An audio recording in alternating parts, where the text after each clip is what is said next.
Matapos ang 4 na taon, ibinaba na ng Bank of Canada ang key interest rate nito Miyerkules. Ano nga ba ang aasahan matapos ang rate cut?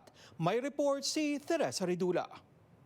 And with further and more sustained evidence underlying inflation is easing, monetary policy no longer needs to be as restrictive. In other words, it's appropriate to lower our policy interest rate. Sa kauna-unahang pagkakataon mula 2020, nagbaba ng key interest rate ang Bangko Sentral ng Canada. Nasa 4.75% na ito.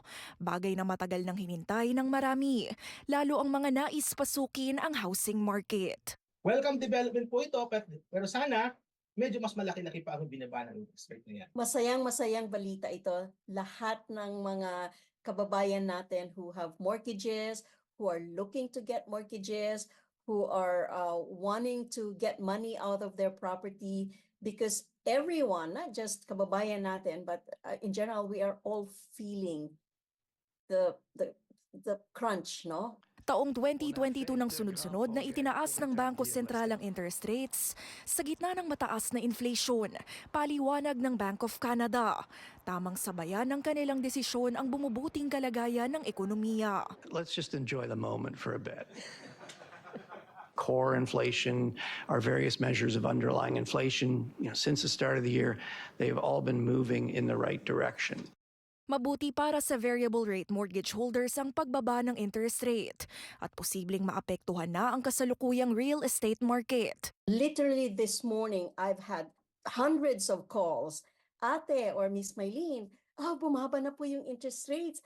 Ano na po yung effect nito sa aming mortgage? Or, ate, pwede na kaya kami maghanap ng property? So there's a lot of people talagang nakatingin sila dito sa Bank of Canada waiting for the news kung tataas or bababa yung interest rates. So yes, there's a lot of activities right now. Pero ang pagbaba ng benchmark rate, hindi nangangahulugan na mainam na ang panahon para agad pumasok sa housing market.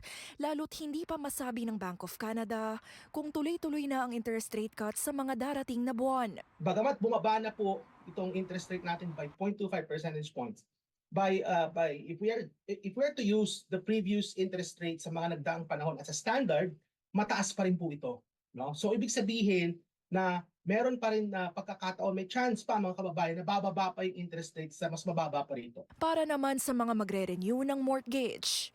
Now if they're planning to, let's say, keep it for 3 years or 5 years, they may want to consider fixed rates kasi ang variable rate medyo volatile pa masyado, no? They may want to consider fixed rates if they project to be able to stay in that mortgage for 3 or 5 years.